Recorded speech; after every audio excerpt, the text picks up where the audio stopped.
إلهي بزنته لنكا مران منجدون انداوك أسجلين ليازو جمل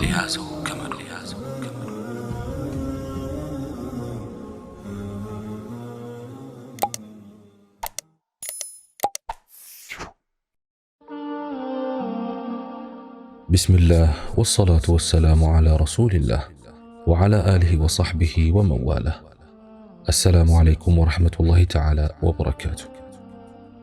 أنجي بفتنا يدكمش نفسي هوي بتشكروتش جيزي بتنات لاي قوي بالله يالش متمامن يتأنكر كأي بحر في اللفيت يتقافت أو النبي الله موسى أستوشي من موج ساينور والله لاي يتمكاون ممكات ملس كقرآن أنببي أبرواتشو ليشاشو ينبروت هسبوتشاتشو بفرحات سيجنقو الله سلكستتو نقروشال.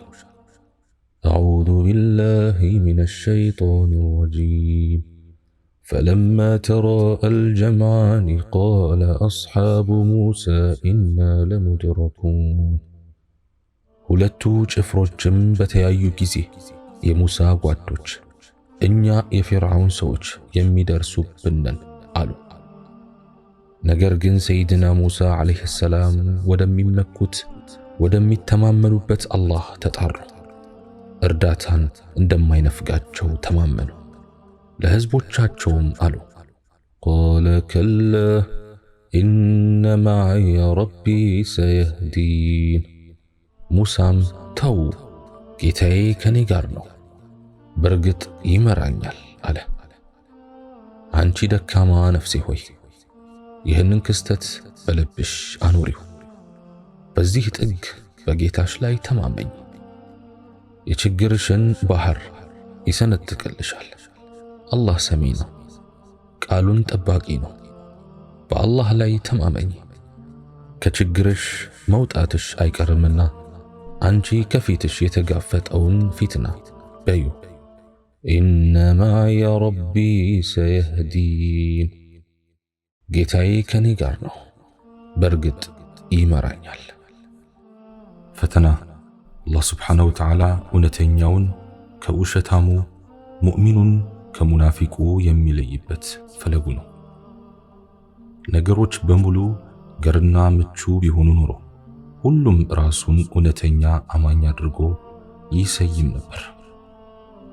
ነገር ግን አላህ ስብሓነሁ ወተዓላ በፈተና እውነተኛ አማኞችን አንጥሮ ያወጣል እንጂ በፍጹም ትክክለኛ ወዳጆቹን አያዋርዳቸውም። የቁርአንና ሱና ቤተሰቦችን እንዴት ያቀላል! የእርሱን ውዳሴና ሙጋሴ የዘወትር ተግባራቸው ያደረጉትን እንዴት ያረክሳል! ቀኑም በጾም ሌሊቱን በሱባኤ የሚያሳልፉ ምርጥ ባሮቹን እንዴት ያዋርዳቸዋል! በፍጹም ውርደትና ርክሰት ቅሌት አማኝ ባልሆኑት ላይ የተጻፈ ነው።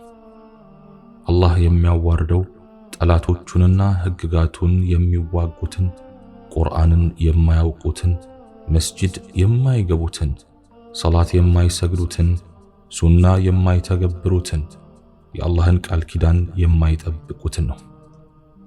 ፈተና ያስፈለገበት ሌላው ምክንያት የሙስሊሙን ስብስብ ከስም አጥፊዎችና ከጋጥ ወጦች ለማጽዳት ነው። የሷሊሖች ስብዕና መጠልሸት፣ የምርጥ ዱዓትና ዓሊሞች ስም መጥፋት የሚያስደስታቸውና የሚወዱ እነማን እንደሆኑ የሚታወቀው በሚከሰት ፈተና ነው። إن الذين يحبون أن تشيع الفاحشة في الذين آمنوا لهم عذاب أليم في الدنيا والآخرة والله يعلم وأنتم لا تعلمون. በእነዚያ ባመኑት ሰዎች ውስጥ መጥፎ ወሬ እንድትስፋፋ የሚወዱ ለነሱ በቅርቢቱም በመጨረሻይቱም ዓለም አሳማሚ ቅጣት አላቸው። አላህም ያውቃል፣ እናንተ ግን አታውቁም። ሱረቱ ኑር አንቀጽ 19። አላህ ሱብሓነሁ ወተዓላ በምድር ላይ የተለያዩ ፈተናዎች እንዲከሰቱ ከሚያደርግበት ምክንያት አንዱ ምርጥ ባሮችን ከለወሳቸው ስህተትና ወንጀሎች ማጽዳት ነው። ምን ጻድቅ ቢሆን ፍጹም መሆን አይቻልም። በመሆኑ ስናጠፋና ስንሳሳት ምህረትን የምንለምን፣ ጸጋ ሲያገኘን የምናመሰግን፣ ስንፈተን የምንታገስ እንዲያደርገን ዘወትር አላህን እንለምነዋለን። ዑስማን ኢብኑ ዓፋን ረዲየላሁ ዐንሁ እንዲህ ተባሉ። ነቢዩ ዓለይሂ ሰላቱ ወሰላም በጀነት አብስረውታል። ነገር ግን ከዚያ በፊት በዱንያ ላይ የሚገጥሙት አደጋ እንዳለም ተናግረዋል። ዑስማን ይህን ዜና ሲሰሙ አደጋውን በትዕግስት ለማሳለፍ በአላህ እታገዛለሁ ነበር ያሉት።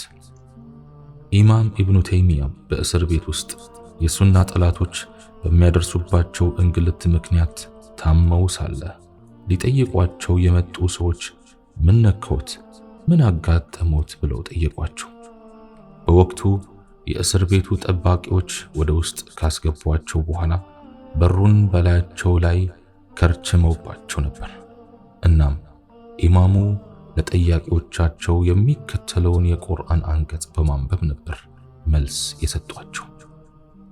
فضرب بينهم بسور له باب باطنه فيه الرحمة وظاهره من قبله العذاب በመካከላቸውም ለእርሱ ደጃፍ ባለው አጥር ይከለላል። ግቢው በውስጡ ችሮታ ገነት ያለበት፣ ውጩም ከበኩሉ ስቃይ እሳት ያለበት የሆነ ደጃፍ ባለው አጥር። ሱረቱል ሐዲድ አንቀጽ 13። በማስከተልም አይኖቻቸው እያነቡ የሚከተለውን ስም ቋጠሩ። በሽታ አሸንፎ ልትሞት ታጣጥር፣ ጠያቂ ባያውቅም የውስጥህን ሚስጥር የልብህን አትንገር ለወዳጅህ በቀር። ነቢያችን ዓለይሂ ሰላቱ ወሰላም እንዲህ ብለዋል፣ የሙእሚን ገጠመኝ ይገርማል። ገጠመኝ ሁሉ ለእርሱ መልካም ናቸው። ይህን ችሮታ ሙእሚን እንጂ ማንም አያገኘው። አስደሳች ነገር ሲገጥመው ያመሰግናል፣ ማመስገኑ ለእርሱ መልካም ይሆንለታል። የሚያስከፋ ወይም የሚጎዳ ነገር ሲገጥመው ይታገሳል፣ መታገሱ ለእርሱ መልካም ይሆንለታል። ኢስላም በየጊዜው ድልን የሚቀዳጅ በፍጥነት የሚስፋፋና የሚሰራጭ ሃይማኖት ቢሆንም በርካታ እንቅፋቶች በየመንገዱ የሚያጋጥሙት መሆኑ እሙን ነው። በየዘመኑ ውስብስብ የሆኑ ሴራዎችና ተንኮሎች ይሸረቡበታል። ሸይጣንም በተገኘው ክፍተት ሁሉ በመግባት መርዙን ለመርጨት ይለፋል። እኛ ደግሞ ይህን አይነቱ ጥረት ሲገጥመን ጉዳያችንን ለአላህ በመስጠት አጥብቀን እንለምነዋለን። ደካማነታችን ለእርሱ በመዋደቅ እንገልጻለን።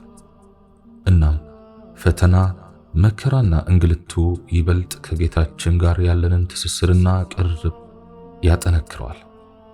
ሌላው የፈተና አስፈላጊነት የኢስላም ጠላቶችና ሴራዎቻቸው የሚጋለጡበት መሆኑ የጠላት ተንኮል በአንድ አቅጣጫ የተገደበ እንዳልሆነ ማሰር፣ መግረፍ፣ መግደል፣ ከሀገር ማባረር፣ ስም ማጥፋት፣ የሐሰትና የአሉባልታ ወሬዎችን ማሰራጨት ወዘተ የጠላት ሴራዎች እንደሆኑ፣ ነገር ግን ሁሉም በስተመጨረሻ እንደሚከስሙ በተግባር ያስተምራል።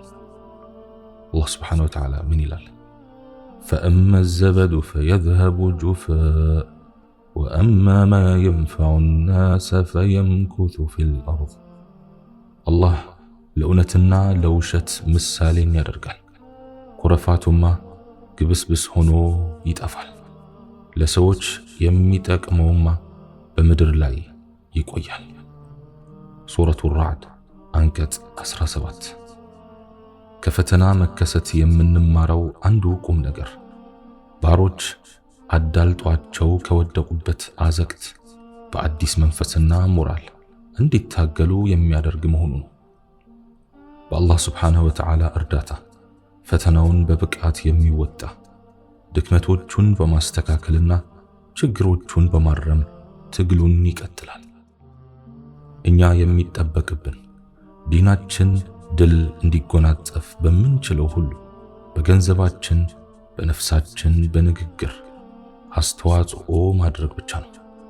ውጤቱ በአላህ እጅ ነው። አላህ ሱብሓነሁ ወተዓላ ምን ይላል? إن تكونوا تألمون فإنهم يألمون كما تألمون وترجون من الله ما لا يرجون የምትታመሙ ብትሆኑ እናንተ እንደምትታመሙ እነሱም ይታመማሉ፣ የማይከጅሉትንም ከአላህ ትከጅላላችሁ። ሱረቱ ኒሳ አንቀጽ 104። ሙእሚን ድል በአላህ እጅ እንደሆነና የበላይነት የሚገኘው ለእርሱ በመዋረድና በመዋደቅ መሆኑን ስለሚያምን ምንጊዜም እርሱን መማጸኑን ወደ እርሱ መቃረቡን አያቋርጥም። ሁኔታዎች በተመቻቹለት አጋጣሚ ሁሉ ለክፉ ቀን የሚሆነውን መስመር በመዘርጋት ከጌታው ጋር ይገናኛል። በኢማሙ ትርሚዚ ዘገባ ነቢዩ ዓለይሂ ሰላቱ ወሰላም ለዓብዱላህ ኢብኑ ዓባስ ረዲየላሁ ዐንሁ እንዲህ በማለት እንደመከሯቸው ተዘግቧል። አላህን ጠብቀው ይጠብቅሃልና፣ አላህን ጠብቀው ከበፊት ለፊትህ ታገኘዋለህ።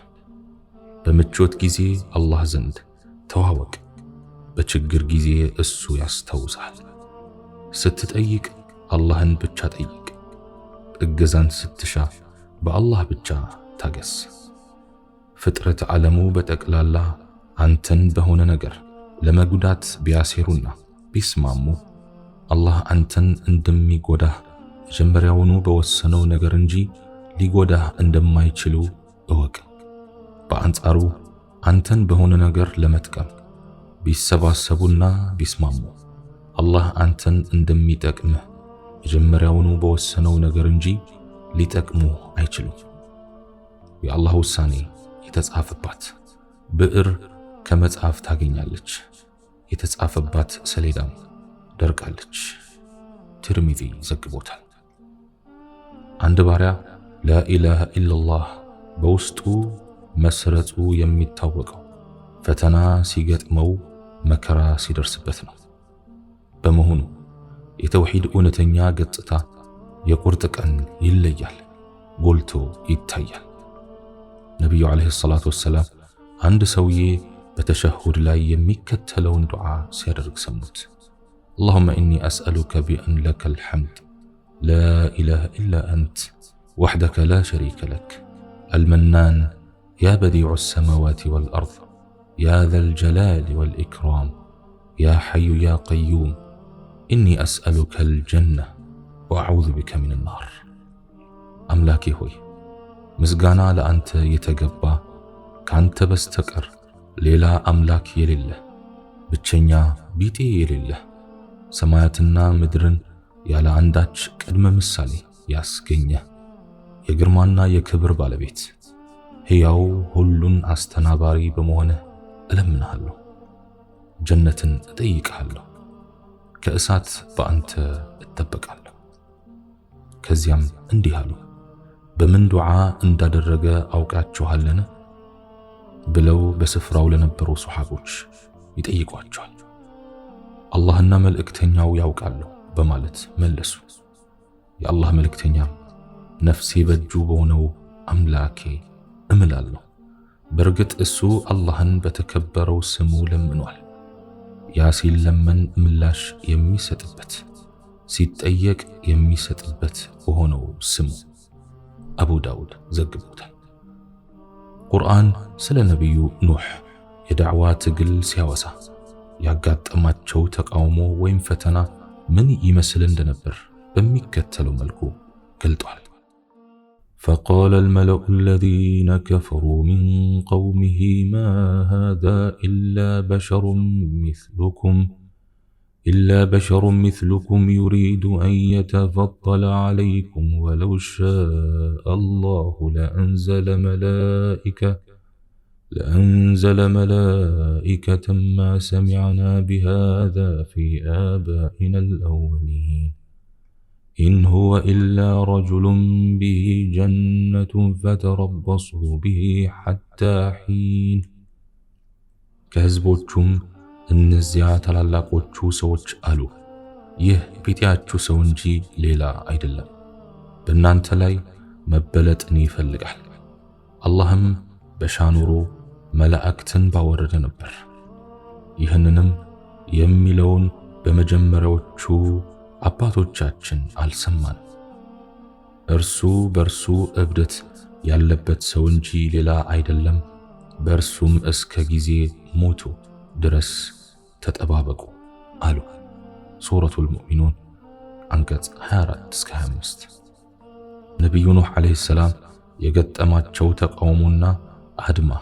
የአላህን መልእክት ከማድረስ አላገዳቸውም ሳይሰለቹ ሳይታክቱ በትዕግስት ዳዕዋቸውን ለረጅም ዓመታት ቀጠሉ ምንዳቸውን ከአላህ በመከጀል ማስተማሩን ተያያዙት በመጨረሻም የህዝቦቻቸው ተቃውሞ በሳቸውና በሚያደርጉት ዳዕዋ ላይ ድንበር በማለፉና ቅጥ በማጣቱ እጃቸውን ወደ አላህ ዘርግተው ዱዓ አደረጉ رب لا تذر على الأرض من الكافرين ديارا إنك إن تذرهم يضلوا عبادك ولا يلدوا إلا فاجرا كفارا نوحم على ጌታዬ ሆይ ከካህዲዎቹ በምድር ላይ አንድንም አትተው አንተ ብትተዋቸው ባሮችህን ያሳስታሉና ኃጢአተኛ ከሃዲንም እንጂ ሌላን አይወልዱም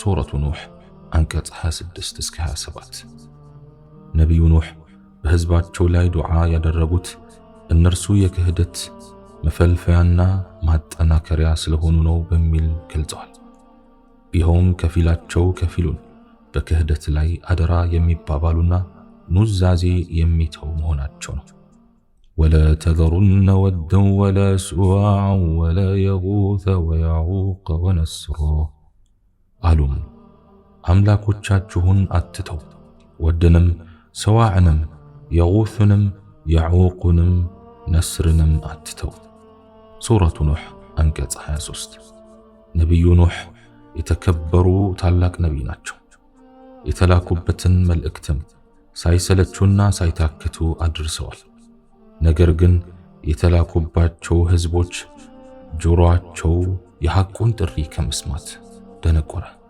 አላህም የነብዩን ዱዓ ሰማ ቅጣቱን በአመፀኞች ላይ አዘነበ አላህ Subhanahu Wa Ta'ala በሰማነው የምንጠቀም ያድርገን سبحانك اللهم وبحمدك أشهد أن لا إله إلا أنت أستغفرك وأتوب إليك وآخر دعوانا أن الحمد لله رب العالمين والسلام عليكم ورحمة الله تعالى وبركاته